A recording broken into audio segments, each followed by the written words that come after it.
Robert, welcome to Rewilding.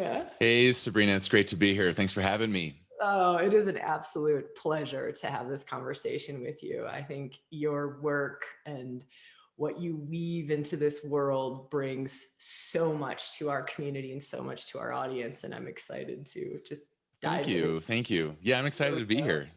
Yeah, awesome. Okay, so I want to kick off our conversation with kind of an open question.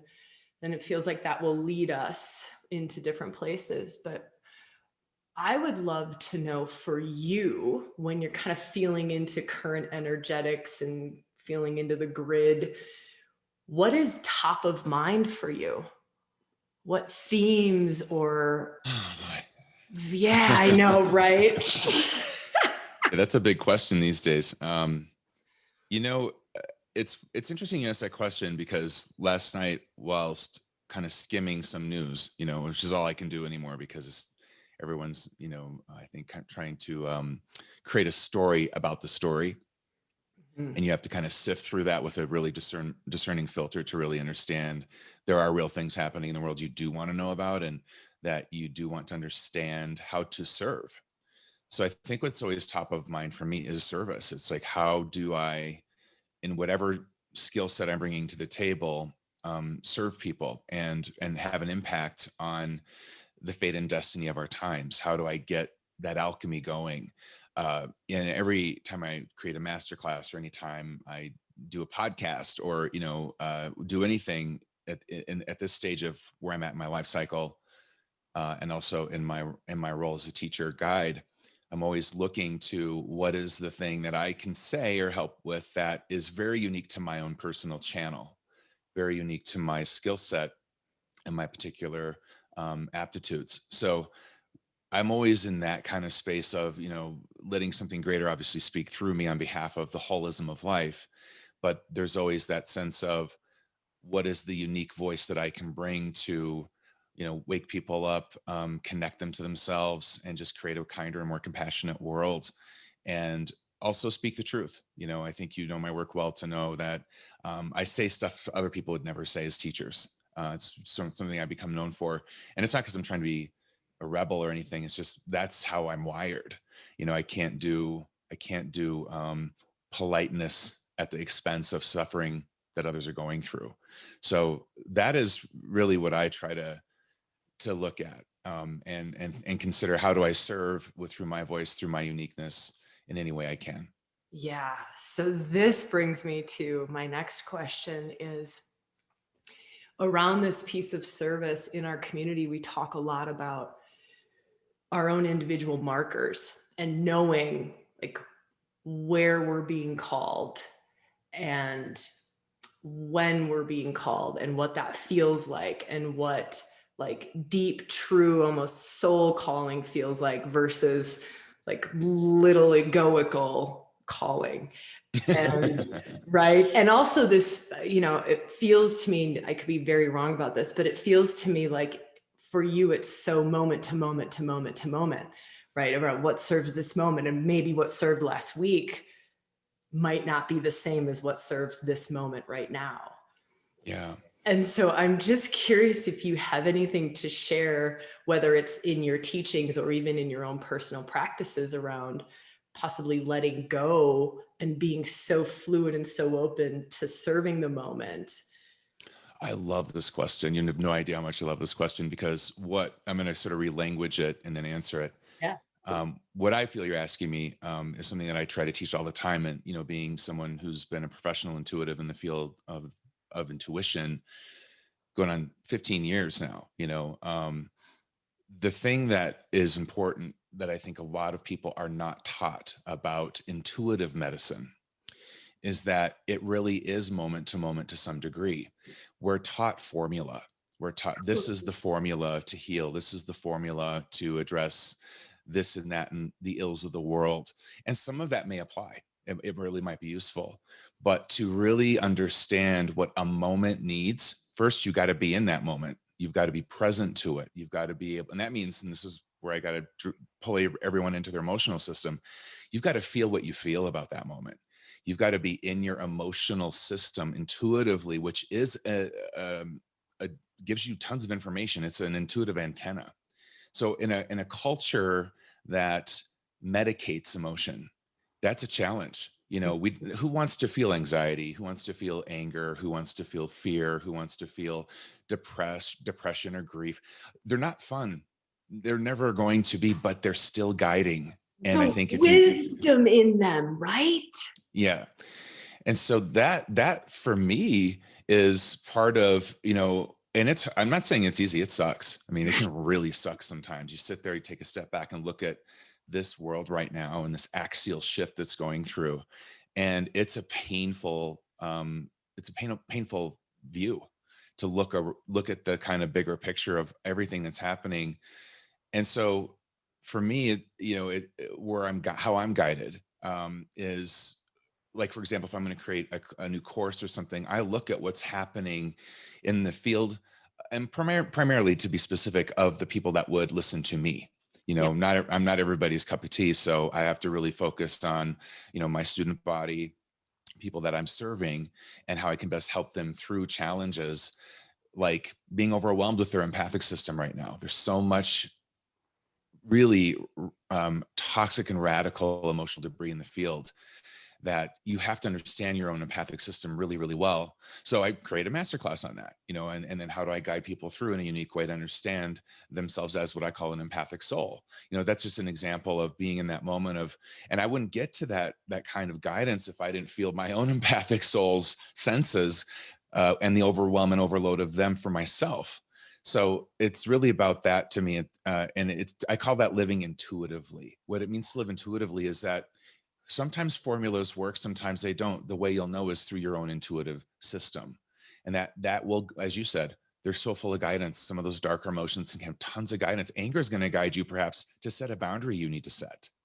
How Yes. else are you going to get to it? You don't get to that through the quote unquote love and light. You get to it through the grittiness of feeling really pissed that someone's walking all over you and you finally have had enough.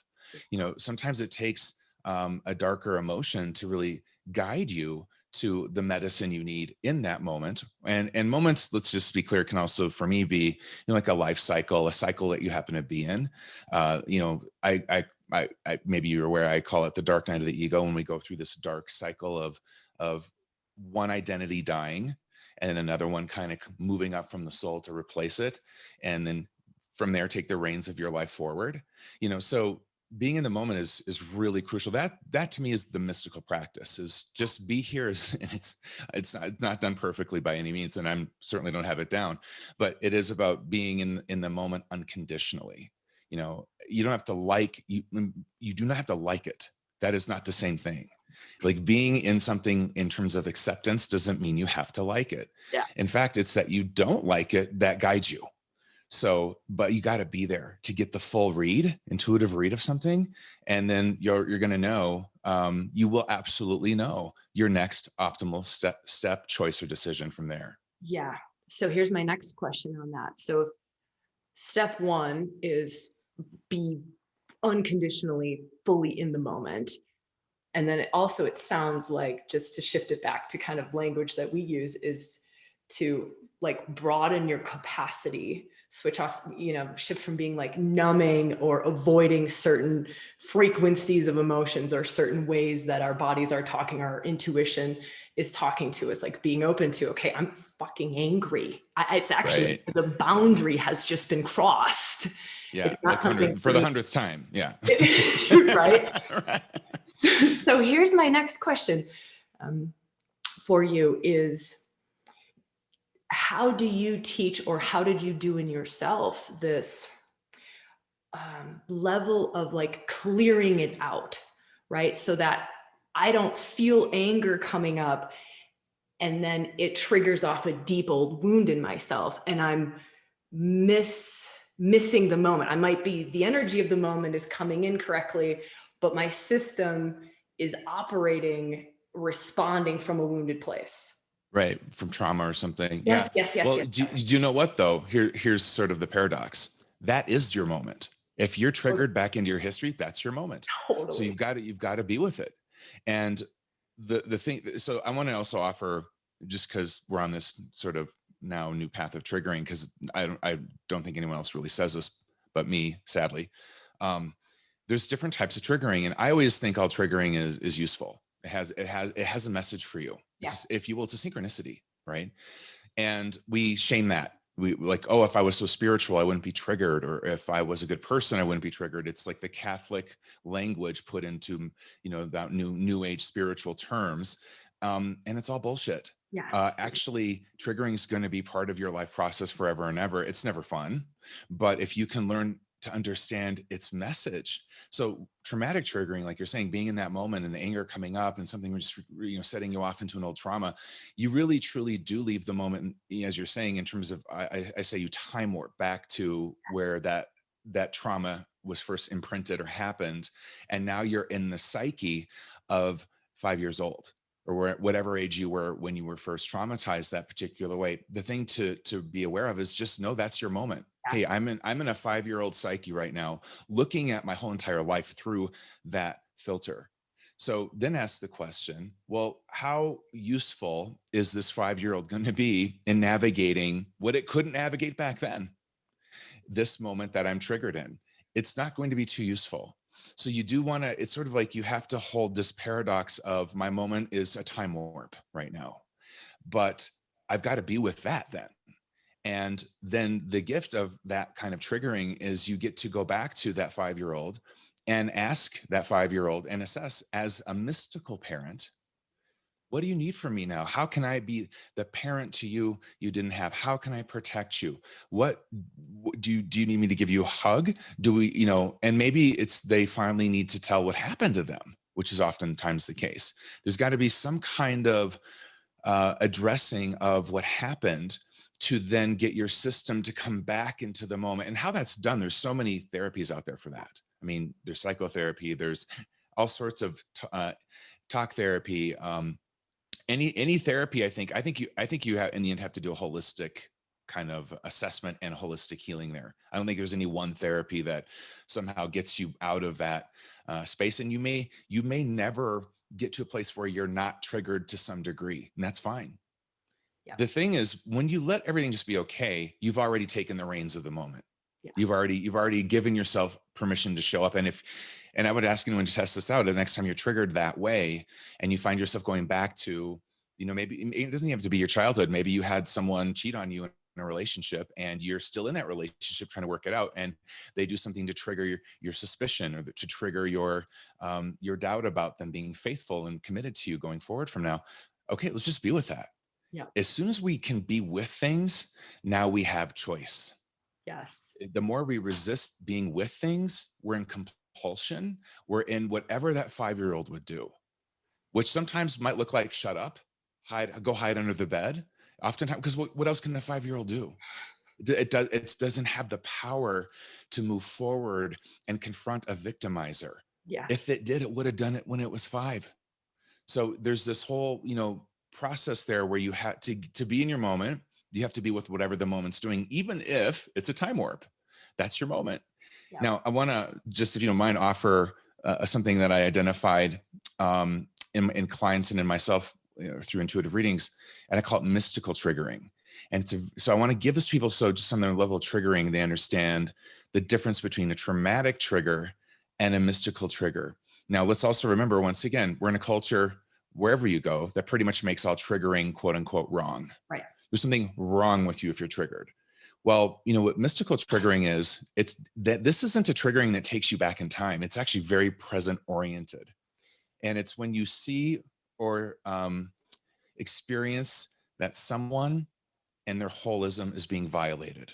So if you see an animal being abused, if you see a child at the supermarket being slapped around by its parent, if you see any, and as soon as I'm saying these things, I'm sure, everyone listening is going, oh, I'm feeling the trigger coming right now. Exactly. That trigger is also guidance, and it usually comes through anger, that someone's holism is being violated and you're being recruited through your triggering to do something about it. So when we feel mystical triggering, it's really on behalf of mystical truth, which is we're all connected and we all have value. And as soon as we see someone and their value and safety and security and esteem being violated, we should hopefully have some kind of inner mystical soul wiring that says, no, no, no, no. I'm not having that. And our warrior comes online, our rescuer comes online, our advocate comes online. It's exactly how it should work. Yeah. So if we can't even get to that and be in that moment, even in some of the filters we hear in self-help and spirituality, which say, well, no, all triggering's bad. You should just live a life of peace and equanimity. Bullshit. I want to be mad about, what's happening to the animals on this planet during this climate change event we're in, mass extinction they're going through. I want to be pissed about that. Yeah. Because then maybe I'll do something, so the moment, it's a practice. I mean, I definitely don't have this down perfectly. And I will also empower students and I'll say, listen, if the moment's too charged for you, then maybe there's some wisdom in dosing how present you are. I call it checking out to check in. So sometimes you just got to be like, you know what? I can't do the news today. It's just my system's fried. I won't be useful seeing anything. I don't care what triggering is. I'm done. And then that's where you got to go. Okay, I need to check out to check in, whatever that looks like. It could be something like going, sitting in silence and meditating, or it could be having a cocktail. It's whatever. But the point is always staying conscious and holding the reins of whatever it is you're doing. You always have a choice to pivot. Once you're in compulsion, the reins are gone. I love that we're shining or looking at triggering from a very different angle and kind of blowing that, I don't know, new age thought around triggering is bad and judgment around that and the shame and then the pushing away of that and the trying to avoid that. And it's really going into that mystical truth of whatever is arising in the moment is so perfect. It is so perfect. Yeah. So now you don't have to like it. You totally. don't have to like it at all. Yeah. And your mystical triggering reminds me of, I think it's Andrew Harvey's words of sacred activism. Right? Sacred activism. And so to just kind of throw those words in there. So something around, we're like digging in, and I hope that's okay, Rob. You're bringing such sure. awesome things, and you talk about things through a different language and a different lens, which I'm loving because it's like our community is seeing it from here all the time. And you're like, and these words, so it's coming at things from all angles, I feel like. I'm happy to serve. So here's my question on triggering. Do you ever see almost like a trigger addiction then? Do you ever see like this pattern arising where those who've been doing inner work for so long, or shadow work or deep diving for so long, it's almost like now that becomes the patterned response to a moment. And like the truth of that moment is actually not necessarily digging in. That's now actually like habit or almost addiction. Do you see that? Do you talk to that ever? Oh, I think it's interesting you asked that question, because I think that's an epidemic in areas of animal activism, in areas of hyper PC culture. Just go to Twitter if you want to know what it looks like to be triggered constantly, right? I mean, everyone on there is in one big trigger, going after each other with their faceless profiles. And so, the thing that I would say about that is we can't live our lives in constant rebellion. Yeah. Our systems aren't engineered for it. You'll fry out, and actually probably your health will give out at some stage. Certainly your psyche will start to break down. But the thing that I would ask and want to read out is what's underneath that. Because that's a strategy of some kind by one's psyche. And we don't just have strategies out of thin air. We have, I call them survival adaptations that somehow our subconscious thought was at a given time the best strategy for us to help us survive. So if someone's in a constant triggerable or triggered state and is on to the next trigger, then what is that defending? What are you afraid of actually landing in? Yeah. And a lot of times, we can feel anger about in mystical triggering and traumatic triggering, and what's underneath that is heartbreak. So we never land in the actual heartbreak if we stay in anger. We don't get to slow down our system enough to land in, hey, this breaks my heart. What I really want to do is go sit in that corner and cry for about 3 days and just try to figure out what the next step's going to be. So you're not, if you're in constant triggering, you're not getting the full guidance. Yeah. And I would say you're more likely to react versus respond, Yeah. because that's all it is. It's a constant reaction. Yeah. And it's not intuitive. Back to what we started this with, it's not an intuitive approach at all. Yeah. And the other thing is, once, like you're saying, and I think what you're saying is, it keeps someone from the moment. It really keeps you kind of bouncing on this trigger trampoline, versus I'm going up and I'm going down, and as soon as I'm down, I'm bouncing back up again, and another trigger and another trigger, another trigger. The underlying issue of all of that, which may not be obvious, is really esteem. Because if you deal with your heartbreak, and if you deal with the world in a direct, unconditional way, one of the first things we all encounter is how worthless we actually feel about ourselves. Yeah. And so the person that, so then I'd look to what archetype would most likely be in a constant cycling of triggering. And Shadow Rescuer comes to mind. I am here to save the world. And the way I do that is by being mad at every little violation or big violation. And I just stay in that state of, how dare you, life? How dare you, so and so? How dare you, everyone? And what's underneath that is, I don't feel like I'm enough to just land in my own broken heart, deal with my pain, and also just start to feel my real rainbow of feelings. I just choose one color. It's red. I'm always angry. And I don't know how to be with this life. If you slow me down, I'm going to have to drop into how worthless I actually feel. And my shadow rescuing at least gives me an esteem bump. So every time someone's out there, and I believe there's a space for, let's just say, political correctness in a balanced way. I mean, I'm a gay man, so I'm all for it. Trust me. I think there's certain things we do need to, quote unquote, call out or bring to awareness or address. But when we go so far off where we can't let people be the fucked up human beings they are, like we are, and we have to monitor everything they say, and we have to monitor every action they take, and we have to go after them for cultural appropriation of this and that, and whatever it is that people just spin around in now. I always look at it from a very practical point of view. How useful is that? How Yeah. useful is it to ride someone's ass and constantly be on people? And someone like that's that way with themselves. And what's driving that? They feel like they're worthless. I'm not enough. So I've got to go fix the world because I know I'm too unfixable. And underneath that, if you know you're enough, and I know this, just being gay and having been bullied, and I always recognize oftentimes in someone who has a problem with my sexuality, that they probably have a problem with their own sexuality.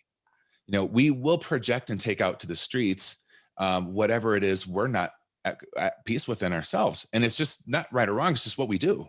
It's a technical thing to me. But the trigger trampoline is really underneath that is, I feel like I'm not enough. I'm trying to save the whole world. And I'm just going to stay stuck in this. And it's not useful. Nothing. Because I always look at things from when someone's coming with real wholehearted intentionality. They're very strategic about their energy. They choose their battles. They know the battle's meant for them. There's a ton of battles to fight. We can't fight them all. So there is in our destiny an appointed battle for all of us, if you will. You want to use that language to go and bring, and it's really, I say battle, but it's about a healing process. It's about holism. We are meant to each become agents of holism in some arena or other, some mission. So when we engage that mission, we're not going to be on that trigger trampoline. We're going to definitely get triggered, but how we take that into ourselves as guidance and process through it is conscious, not reactive, not just going crazy. So I think those are just some of the profiles I would offer. And there's more around what you do see very, prevalent now within all the shadow rescuing community, the hyper PC community, and everything else that's out there. Yeah. Yeah. I love that you're weaving so much of this into everyday life. and just Yeah. culture and what's going. We're such deep divers here. Yeah. And so I love that we're weaving the deep diving in with like, this is what's on Twitter. This is what's Yeah. happening Yeah. here, right? Go look right now. Our world all the time. So for me, just to like wrap up the trigger piece, there's this, everything that you're saying about the triggers, and then the piece that I kind of want to just weave in really quickly Sure. for those listening is the addiction to the processing of the trigger. Maybe that's a Yeah. better way for me to say that. Like the get triggered and we stay in this pattern of must process that, must deep dive for 3 weeks into 5-year-old self who's wounded, traumatized, versus, yep, trigger happens, that's there, great. And staying even like truer to the moment instead Right. of Right. that addiction to just process, because that's what I see quite a bit happening now, Sure. that people have been doing shadow work and have been doing internal work and all Right. these deep dives, is now there's an addiction to, instead of sacred activism, right? Yeah. Like in the moment, an animal is being abused and it's like, oh, I'm raging, I must process for 3 weeks when I'm raging. Right. No, actually, you're raging and it's act in the moment. Like you're being called to serve this moment now, Yeah. not process the shit out of this. Right. and, Right. Right. and dive into that. So I just wanted to throw that in to kind of. Okay. Yeah. What I would say, once again, the thing I'm always looking at, and this is what I do as an intuitive reading people, is because people come to me, whether it's through a course or when I don't really do readings anymore, but when I did them, they come to me because they can't see something in themselves. They need a different set of eyes. And I'm always those eyes looking beneath the surface. Like, what's the driver here? Yeah. So what's the driver of somebody who is now compulsively processing all the time? Yeah. And there can be a few. One is anytime we're in a state of compulsion or addiction, what that is always serving is not being with the moment in some way. It's I actually use this language. It's disincarnating your spirit from the moment. You don't want to be here. There's too much charge. It's too hard. And that's actually fine. This life is hard. Yeah. Let's just be clear. This can be, and it is, and we're in a very rough cycle of transition collectively and individually in this life right now. So let's just name that. That's true.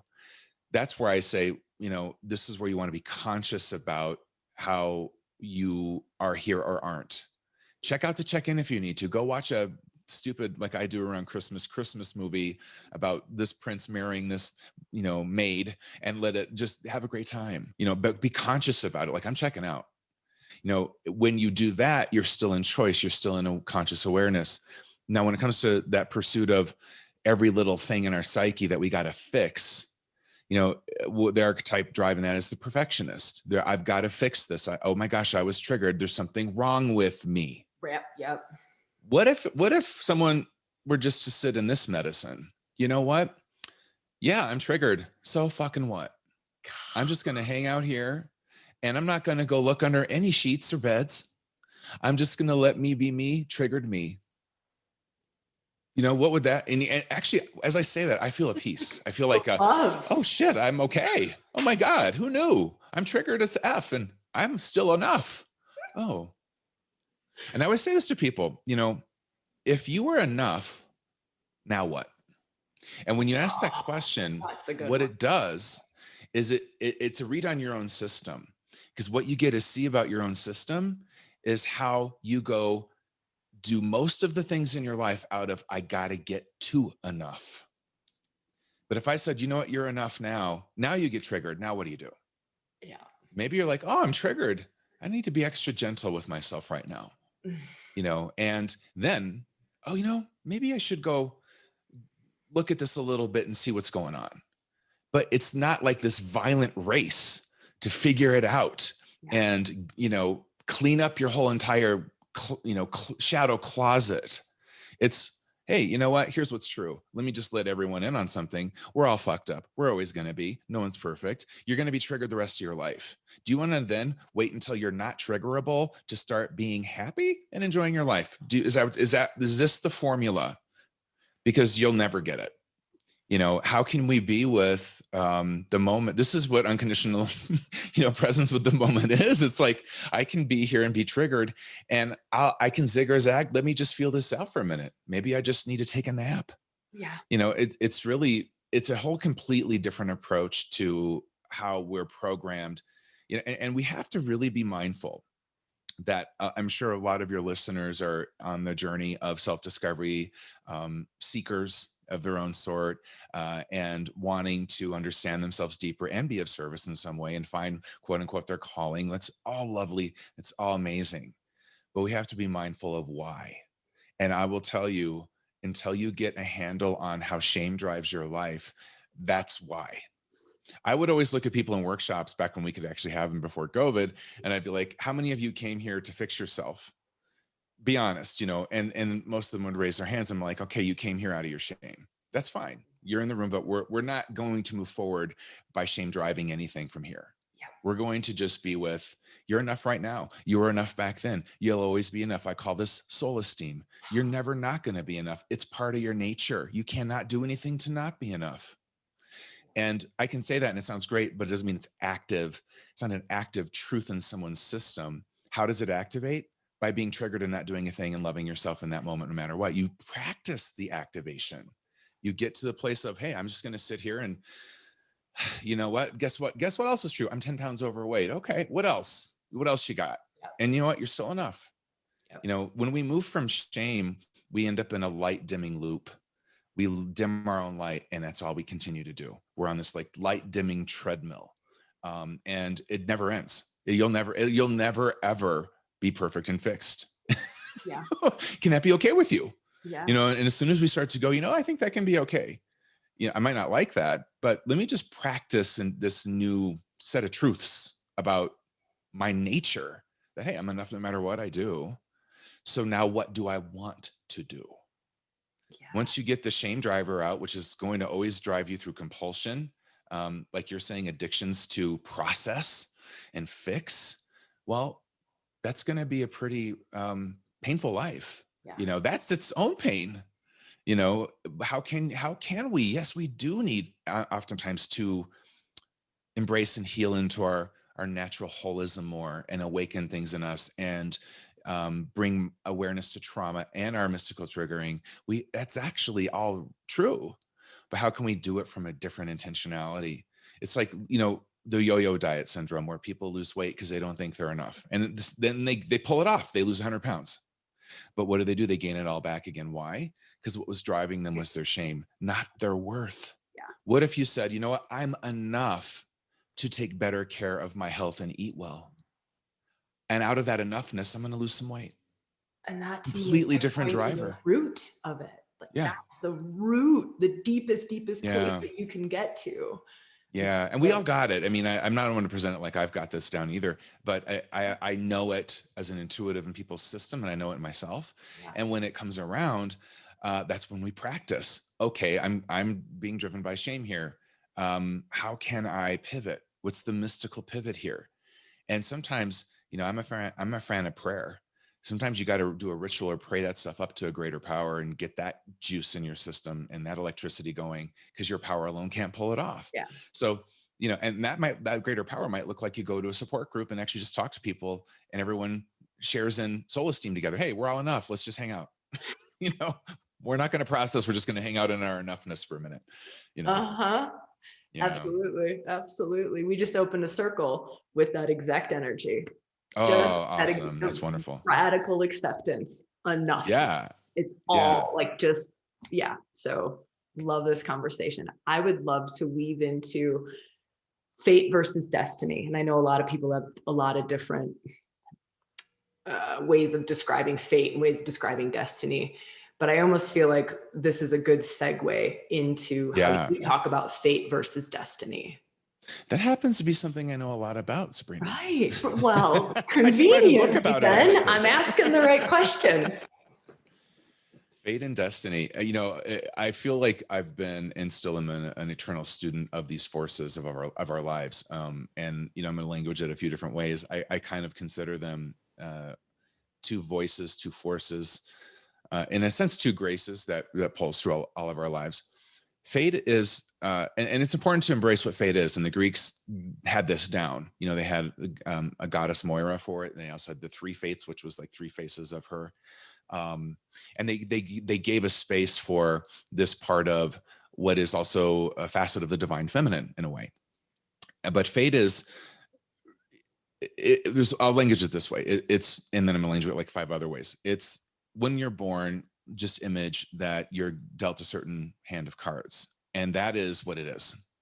So that's your race. Maybe that's your sexual orientation. Maybe that's your gender identity. Maybe that's your family, certainly family of origin, the culture you grew up in, the society you grew up in, the country you grew up in, and its political systems. These are all things that your soul chooses before you come here. You don't just, hop into your family system and decide, well, I don't like this family, time to change it up. You don't have that option of choice. That's called fate. It is it's the setup your soul needed to fulfill a destiny. So then what's destiny? Well, destiny is really about how do you play that hand you're dealt? How do you awaken your own empowerment and awareness, consciousness and conscience enough that you can gracefully play the hand of cards you have? And we all have a mix of cards. Now, what's important to realize is that, one, fate is guiding. So I grew up in an alcoholic home. I was abused by both my parents, actually, severely physically abused by my father. I'm talking life, death stuff. And also, obviously, I said I was gay. That was another facet that I became aware of around 5 years old of who I am and my fate in this life. And I'm, obviously a white guy, but I grew up also very poor. And I come from a really gritty background, and that was something that I needed to propel who I would become as a teacher. I would not be having these conversations with you without that setup. And it was brutal, and there's parts of it that even today still haunt me. That's just, and I just in ergo our discussion on just being with what is, I just let that be okay. I don't go on hunts and search missions to try to fix it all. I fix as as I can and as needed at this stage of my life. But that's just to let everyone know, listen, I don't say this from some rosy new age cloud. I say it from the grit of childhood abuse and addiction in my family. Almost everyone in my family is an addict. So I come from that fate, and destiny continues to be for me, how will I use that and those experiences to propel myself forward into the world as a teacher of kindness, compassion, helping people connect to themselves in unconditional ways, helping people realize they do have something called soul esteem. That was the setup for my trajectory. And without those essentials, which fate is, it's necessity, it's the essentials that set up the trajectory of your path, I wouldn't be here. And might I add, a lot of times what people will do is they'll try to act like they're not defined by their past. And in that sort of what I call disassociation from the past, they are defined by it. There's a difference between disassociation and differentiation, and fate is what begins the journey. So if we don't embrace our past as a guide, then we don't know where we're headed. My journey as a teacher, healer, everything I've become as a guide, was set in motion by those really challenging, or that challenging origin story I just gave you. So what we can do is say, okay, what in my life is here to propel something else as a destiny? What's destiny? It's an alchemy. You take the lead of your past or your fate and you turn it to gold. And sometimes we're born, as I was as well, with certain aptitudes and gifts, if you will, soul skills that come in with us that are just there. They were just there. I speak nearly 4 languages. I have a mind for symbolic, archetypal learning and teaching. And that was always there. Yeah. I learned my fluency in other languages came after I was in college. I didn't grow up speaking other languages. It's just I have this skill where my brain is wired for symbolic holographic thinking, and languages fall into that category. because every language to me is a new symbolic system, just how to communicate through consciousness through that language. Yeah. And so not everybody has that, but I had that. And so I had things that guided me through. I had an inner wisdom. It was like a little Buddha when I was younger, even though I was going through hell, that just came in with me. And we all have this. So sometimes we have soul forces that also are part of destiny. And then we have the fate we must turn into destiny. And Yeah. that is a lifelong process. It's never done. And destiny ultimately, near as I can tell, and as I've come to know as my own truth, is about serving others. Yeah. It's in the language of Joseph Campbell, the hero or heroine's journey is not just to go get the treasure from the Minotaur and then just sit and, count your coins. It's you bring the treasure back to the society, to the collective, or you're not a heroine. You've missed the loop of the whole journey without that essential piece. And so what we do in our alchemy, whatever dragons we hug, whatever minotaurs we hug and get our treasures from, that's what we bring back. And that is what destiny is in terms of service. It's what you do in the world that serves the holism of the world and life and other people. And when you engage in that, you're in mystical dynamics now. And in Joseph Campbell's language, again, you have the gods on your side. So the God that maybe initially knocked you on your ass not only picks you up now, but elevates you to the top of Olympus. And near as I can tell, this is how it really works. Yeah. We are on these journeys of having to take the grit of our lives, the lead, and turn it to gold. And gold, and we've got to be clear here, the alchemist is not the lead or the gold. Yeah. They're the alchemist. So don't identify, well, I'm lead, I got to become gold. No, that's shame language, shame identities. The truth is, you're the alchemist. Yeah. You're never the lead or the gold. You're the soul. You're the soul esteem of the whole process. So destiny isn't about getting to enough. Yeah. Destiny is about, no, I reveal my enoughness by understanding what's covered it up and peeling that off. And that's the alchemy. The alchemy is the peel. And then the gold it's already there. Mm-hmm. So this is I think one level of how to look at fate and destiny. And, it goes into a lot of other areas where we have collective fate and destiny. We have individual fate and destiny, group fate and destiny, and this is where I think, the cosmic law of karma comes into play as a teacher. We just learn from cause and effect, and that's part of the alchemy as well. How do you we learn from the effects of self-sabotage to know that we don't want to do that anymore. So what are the other options? How do we alchemize that? How do we alchemize the patterns that we inherited? I call it psychic DNA from our family. This is passed down from the psyche of the family lineage. It's just like physical DNA, it just works at an archetypal psychic level and shapes your identity in your life, just like your physical DNA shaped your body. This is what it means to look at things intuitively and holistically when it comes to fate and destiny. There's so much in it, and everything I do is always, I would have to say, really framed in that umbrella of fate and destiny. I love that. So we might circle back to that, but I keep feeling Chiron, Chiron, Chiron, Chiron. And that is what I felt even before we came into this conversation today, Robert, is Chiron.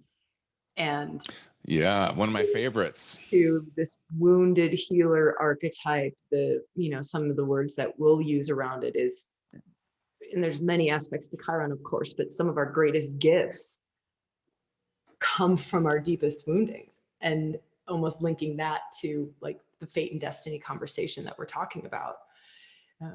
But yeah, I want to park all of that, what kind of how we talk about Chiron, and just throw that over to you.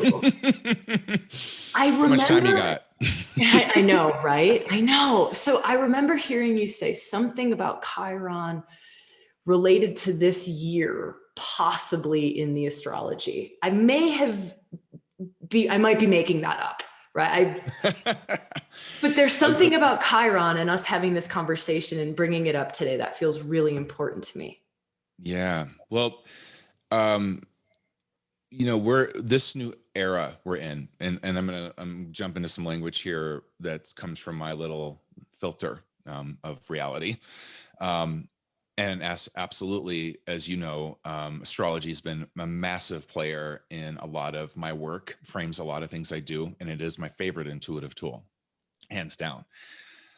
What Chiron is in all of us is in, and let's frame it from this transition of ages, because Chiron is actually the midwife of Pisces to the age of Aquarius. Now, this is such a meta shift that it well spans beyond our lifetime, and I would say that all of us, listening and talking about these things, are the avant-garde. We're the custodians, the beginnings, the seeds of a new time, because clearly you can look around in the world and most people are not having these conversations. So I think it's important to always keep perspective on, who we are in the world, and then that also directs destiny for us. The wounded healer pattern is a new emerging force in people, but what's connected in terms of Chiron, because Chiron does carry the wounded healer as part of its archetypal pattern, but it also carries the shaman. And these two forces are melded together under the umbrella of Chiron as a pattern.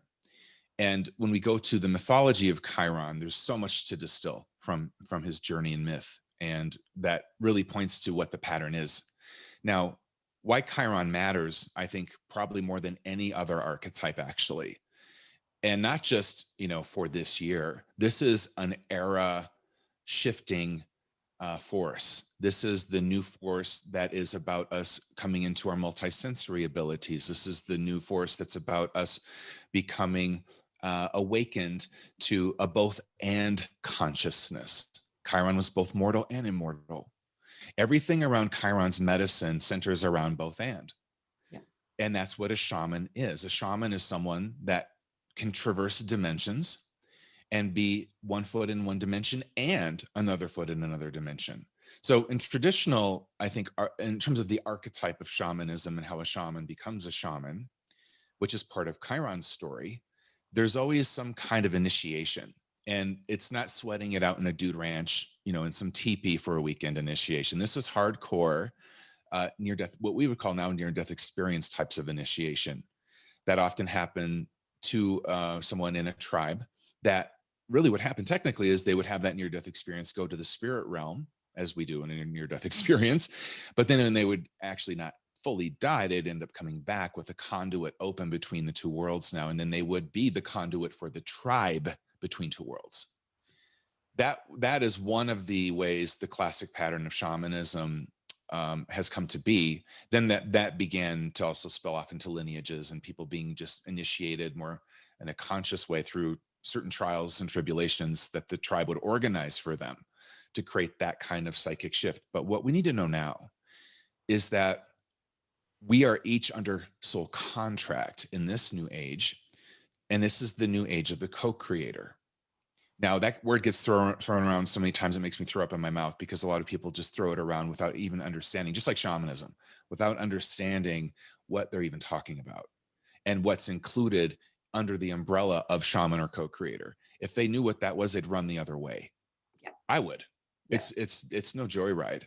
So the root of Chiron's journey is, he's born from Kronos and Philyra, this nymph, getting it on. And when he's born, his mother thinks he's hideous. So she asks the gods to change her into something else, and they turn her into a linden tree. It's the Greek psyche. Let's just roll with this for a minute. But so here's the key. Cronus is already off on his way. He's trying to find Zeus because he's got to take care of Zeus, because Zeus is going to overthrow him. But Chiron's abandoned. He's orphaned. So now we got the orphan archetype here in his pattern. And this is really key to everybody, because when you wake up to your spiritual soul self to a certain degree, you are orphaning yourself from mass consciousness, period. Yeah. You're going to feel like you don't fit in. Yeah. So Chiron doesn't either. Not only that, he's half horse, half human. What are you going to do with that?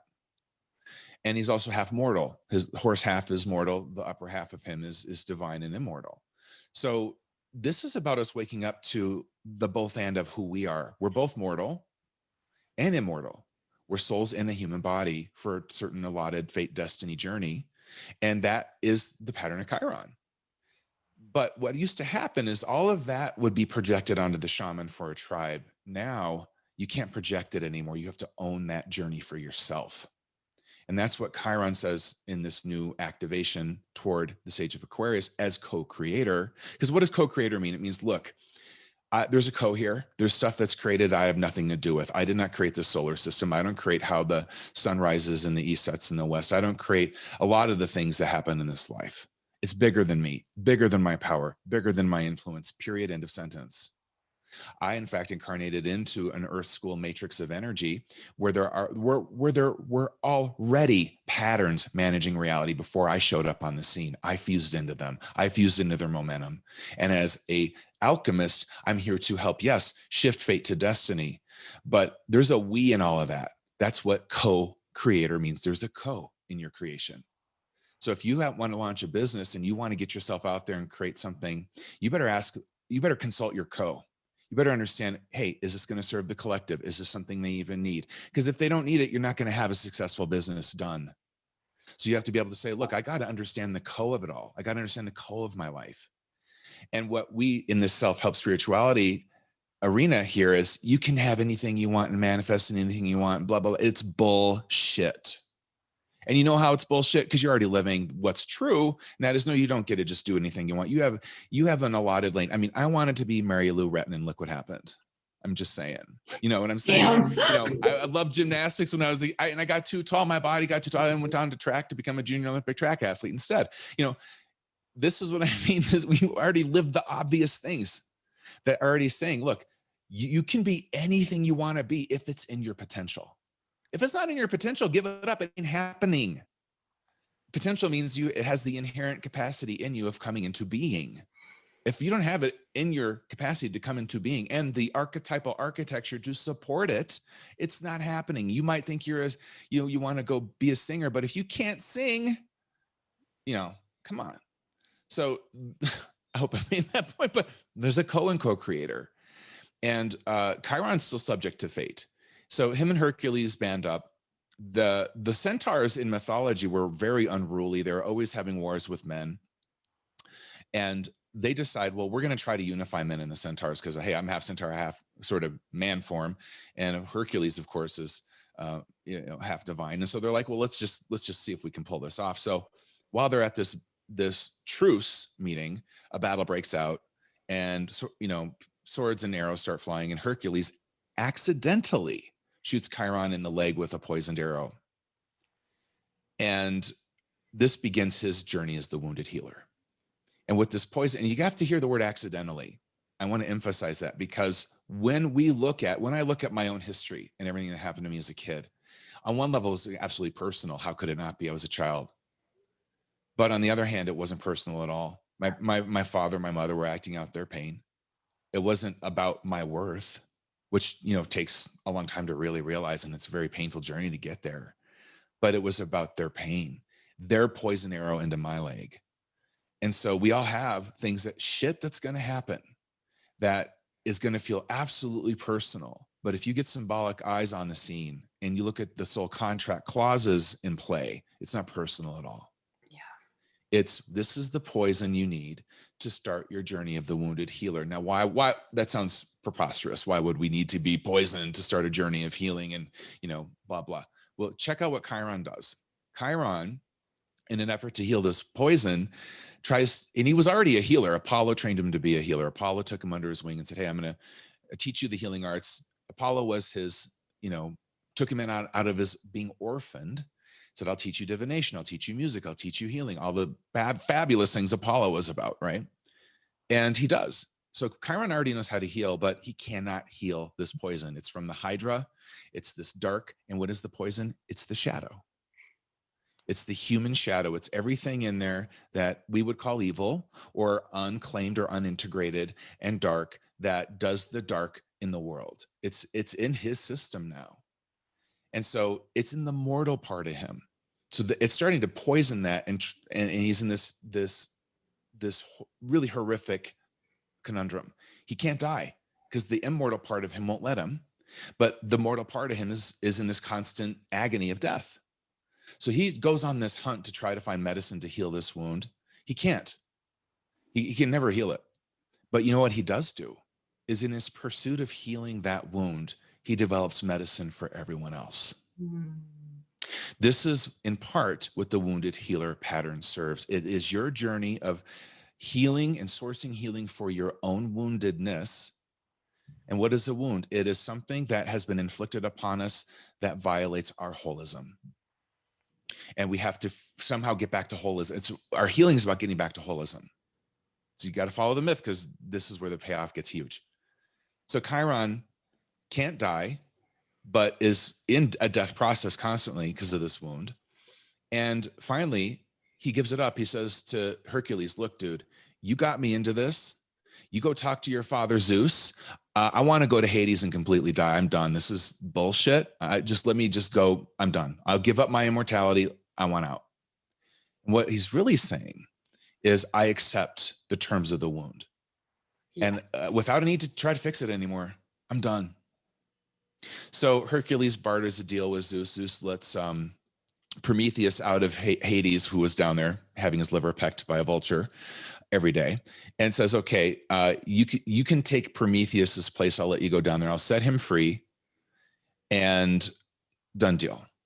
So sure enough, Chiron goes down to Hades, and then Zeus is like, I don't get why he gave up his immortality. That's exceptional.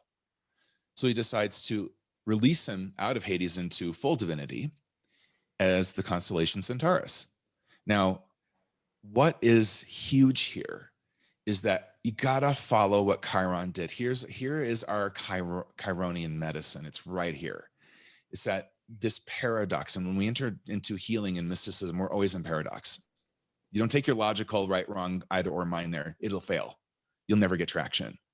But if you go both and on it, if you go in there with, hey, both can be true, even though it seems like they can't, then you're going to actually heal. So Chiron actually fully heals by surrendering to that he doesn't have the power to heal.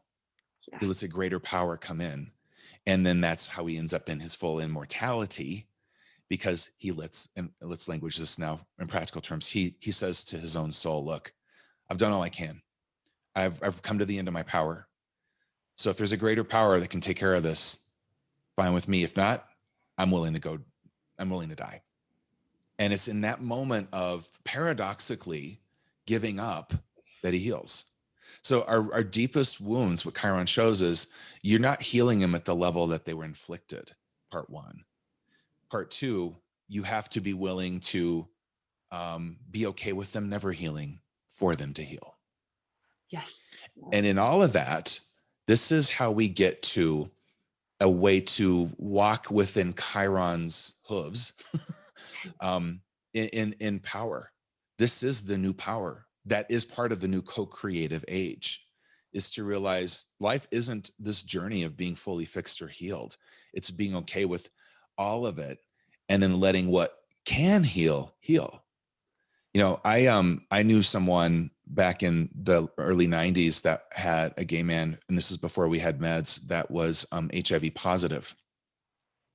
And he seroconverted miraculously through the same approach. He was about ready to die. And he said, you know what he told me? Oh, it's gonna make me cry. But he told me that his prayer to the universe was this. He said, you look, I know I'm done. This has got me. This disease is bigger than me. It's more powerful than me. I've done everything I can, but I can't get this down. And he said, if you got something else for me, God, down on this planet to do, then heal me.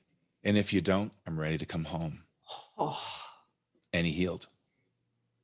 wow. So, and I'm not that prayer would work the same way every time, but it does show that this is the medicine. And it's a shame because, you know, I don't think everyone's got negative intentions here, but there's so many models of healing that are so shame-based, people don't even realize they're shame-based. Yeah. And the reason why I got to see this was through my intuitive skills, like seeing this in people. And growing up gay gave me a very good touchstone with what shame is. So I got to see shame in people's system in a different way, in a way that I could see how it even created spiritual teachings. Yes. Yeah. So, I mean, but the Chiron piece is this journey. Now that's the wounded healer aspect, but there's the shamanic one as well. And that is being able to, and this is where our intuitive system is important, our empathic soul senses are important, our multisensory nature is important. We begin to understand that we are wired to be walkers between worlds, just like shamans. But to get to that state, you've got, as you were talking about earlier, you've got to go through your shadow. No way around it. I always say the people that are the clearest intuitives, psychics, mediums, channels are the ones that have done the most shadow work. Oh. Because you'll see people that are in this arena that my little lane here, that I watch them say shit and it's their shadow cobwebs talking. It's not a direct line of light. It's like, you got shadow cobwebs there. Yeah. And I can see it. And so that's how I got clear, I think, and became very accurate, was just by always, and it's still a process shadow work's never done. So let me just say that. But when I do readings, it's blank. You cannot go into a reading with anything but a blank slate if you want to be accurate. You can't go in with your political tribalism. You can't go in with your stance on vaccines. You can't go in with anything that causes strong emotional bias in you, or you're already off.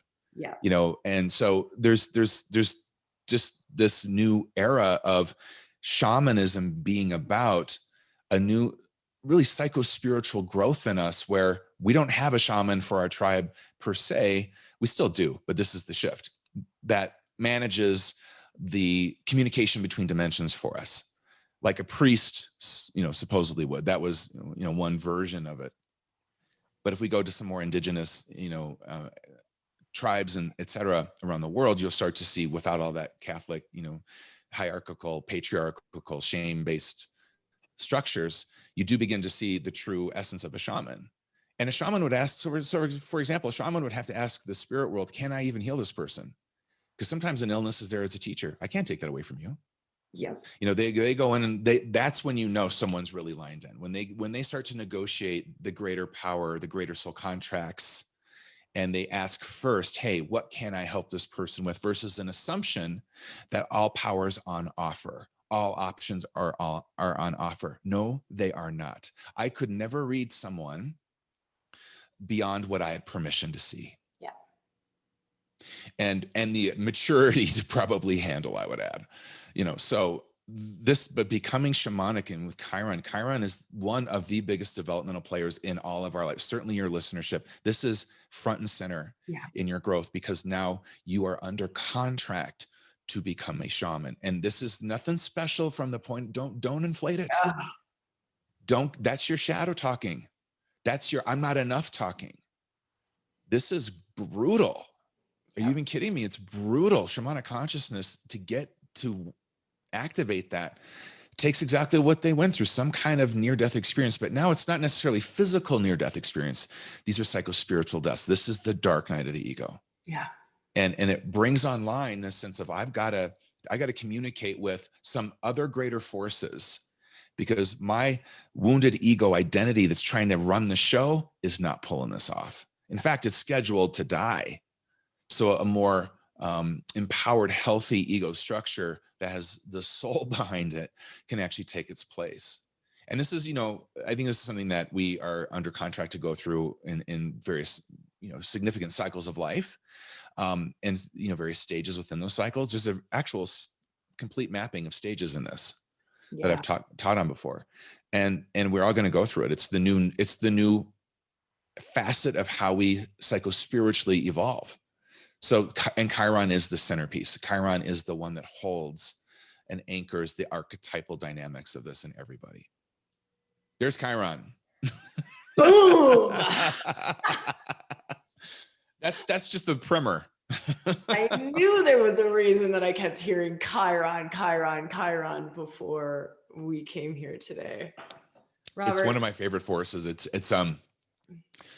It is, I just can't say enough about it. Yeah. There's words start to fail. You just have to feel it in your heart. You just bring so much to it. And I mean, in the Chiron piece, I was watching, you literally wove every conversation that we had today into that. And if like Yeah. those listening, I mean, really, that would be something to go back and go, oh my gosh, okay, the prayer that his friend said relates to the surrender piece in Chiron. Here it Yeah. is, relates to the shamanic piece that you were talking about of, Right. can I even, does this actually serve the highest to heal this person? No, actually, it Maybe doesn't not. Yeah. serve them at all for Yeah. me to do that. Right.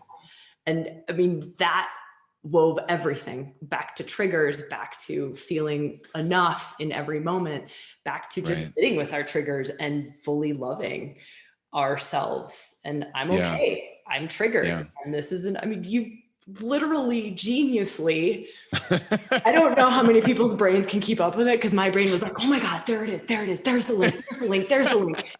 Right? I can see where you're talking about languages and your symbolism, and just Yeah. that was magic. And I can't tell you Yeah. how many Oh, times thank you. Well, I hope it helps everybody. I really do. I mean, that's what I do. That's my service is, yeah, I yeah, have this holographic mind that can really move around just like in a hologram and pull information in. Um, and imagine 2 hours with me in a reading, and I could probably talk for 4, but yeah, it's just always, and it got better and better over time, but it's always kind of been there.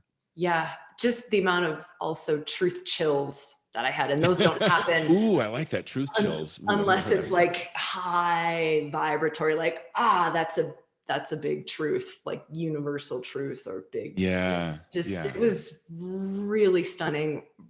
Robert, I want to thank you for myself, for the You're whole very welcome. Yeah, community. you're so And I welcome. want to hear from you, like, what's coming up for you? What's hot for you? Where can people find more beautiful, amazing Robert Ohado? Well, obviously go to my website, ohotto.com. And so it's ohotto.com. And I'm actually, curiously enough, since we're doing a podcast, I'm getting ready to launch my own in about a month or so. So one way to just stay in the know is to get on my newsletter once you're on the website. I do have, I have courses on my website and stuff, and I launch master classes intermittently, throughout the year. I've probably got 4 rotating master classes I do. Yeah. In this territory of material, you'll hear threads of everything that I just said, and all that other stuff as well. But yeah, I'm super excited to get a podcast out on intuition and started I think a new discussion about what it actually really is and how to cultivate one's own, and how to from like really 101 move forward. So it's weird. I'm in this phase of wanting to go back and teach the basics, and kind of even my own work, then build out, because at the masterclass level, what I do, it's like that Chiron was just like a sliver of the kind of level of information I get people in on. But I want to go back and, get people that are just, trying to feel their system out and get to know their intuitive voice and what it really is, and how to, like I said, clean the cobwebs out and really get a clear light channel in. So that's what's driving my service through, the podcasts coming out, hopefully Love, as soon as possible, but this fall. Yeah. and what you'll bring to the foundational level from where you're at now, right? Yeah. Because Versus what where will you were 15 years ago with it. Just, I can't exactly. imagine how beautiful that will be. Yeah, it's a time in my life too. And as we get older, I'm going to be 50 soon. You want to kind of go back and just, think of legacy. Like what could I offer as foundational for everybody that is, as you're saying, coming now from 15 years later? What would I say now versus when I was, Yes. starting out like really 20 years ago, and just this little baby intuitive astrologer, You getting do what my I my do and sea just like legs. laugh, and you see yourself, you're like, "Ah!" Yeah, well, you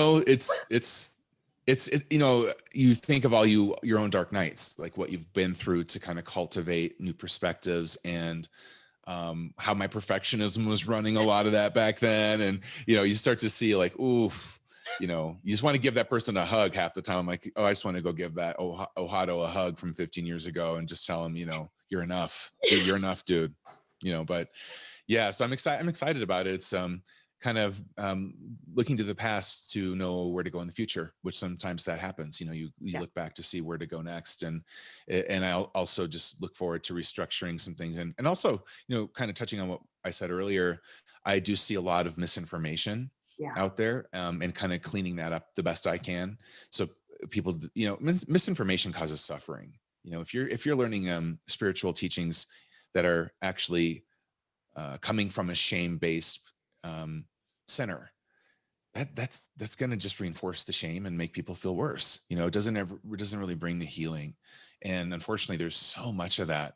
And my first book was with the publisher Hay House, and there was so much of that over there, in a lot of the stuff they were doing, and there still is, because it speaks to, I call them bypass books. It Yeah. speaks to the quick fix, and notice fix, like, you've got to fix yourself. No, you don't.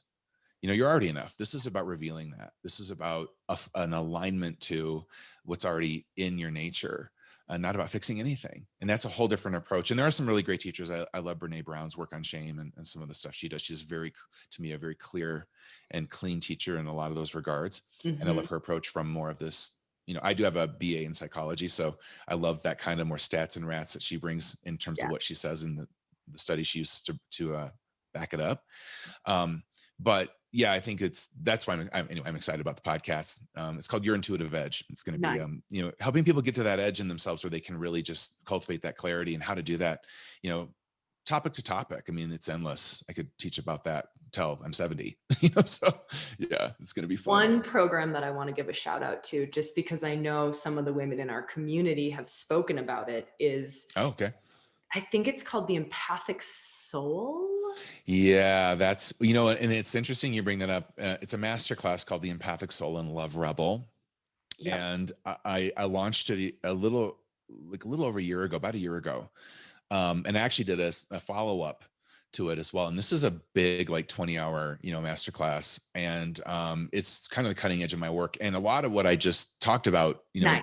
you would absolutely find again there, and then some. So yeah, that's a course I launch at least once a year. So once again, get on the newsletter, and I think you can still read about it on my website, just to see what it is, but we have a sign up sheet to be notified there when I launched it again.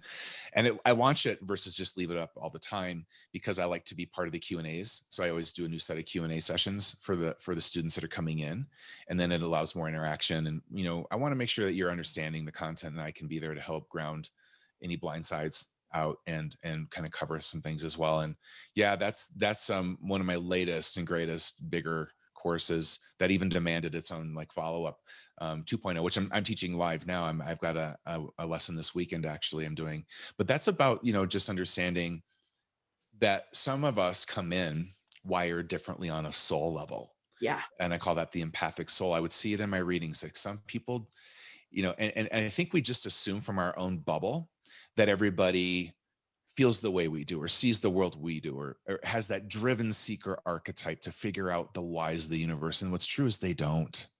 Some people never ask bigger questions. It's just not making them wrong. It's just that's not where they are in their evolution as a soul. Perhaps maybe that's just not where their growth is pointed.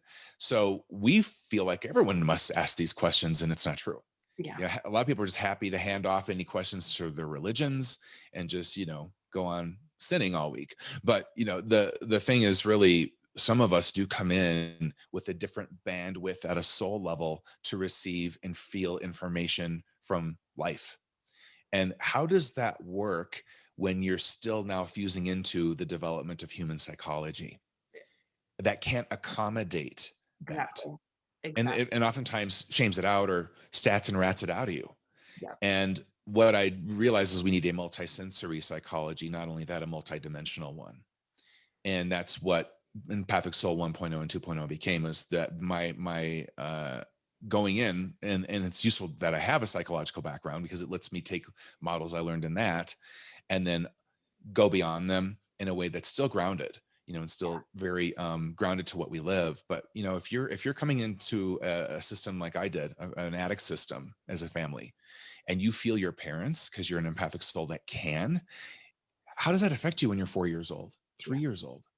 Those are really big questions that the whole masterclass takes on.